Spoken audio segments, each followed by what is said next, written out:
Jim Tankersley, New York Times. Thank you so much. I'd like to actually start by following up on Jeff's question and then ask you about supply chains as a follow-up to that. But on the question of oil prices, economists say that when you raise the price of something, people will consume less of it.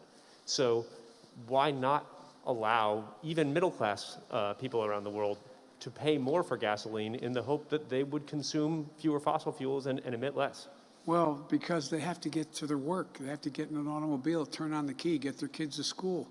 The school buses have to run. That's the reason why. You know that, Jim. That's the reason. The idea that there's an alternative to walk away from being able to get in your automobile is just not realistic. It's not going to happen.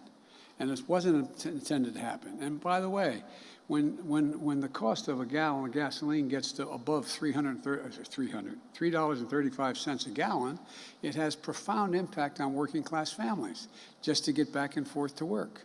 So I don't see anything inconsistent with that, but I do think that the idea that Russia and Saudi Arabia and other major producers are not going to pump more oil so people can have gasoline to get to and from work, for example, is not right. But and what we're considering doing with that, I'm reluctant to say before I have to do it. On supply chain, sir, one of the obviously big problems in the United States for supply chains is not having enough workers, not enough people to drive trucks to unload at ports, for example, a lot of other parts in the supply chain.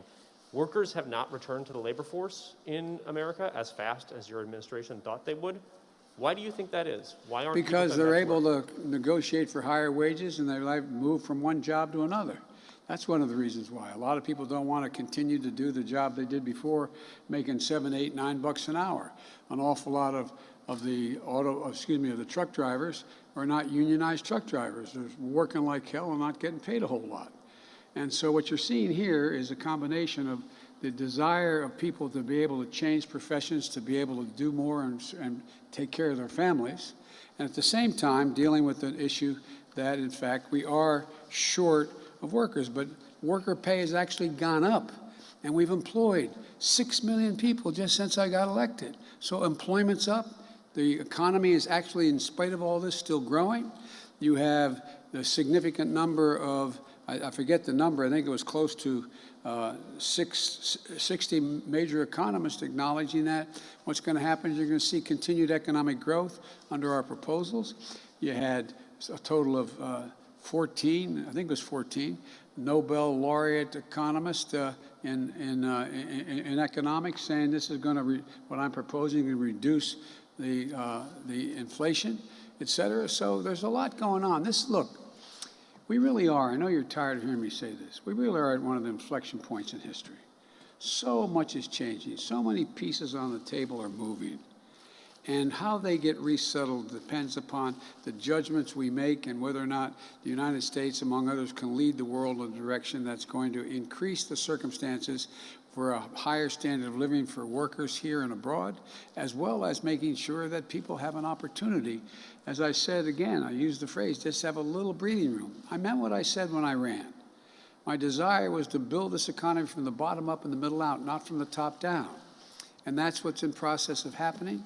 But in the meantime, there's been enormous changes as a consequence of COVID on the supply chains, because why are we having trouble? An awful lot of the very factories and operations that in fact produced material that we need for supply chains, and everything from shoes to dealing with computer chips, they're out sick, they're not working. And so it's changing. The economy is changing, and the United States has to stay ahead of the curve. That's why I introduced the infrastructure bill. That's why I also introduced the Build Back Better initiative. The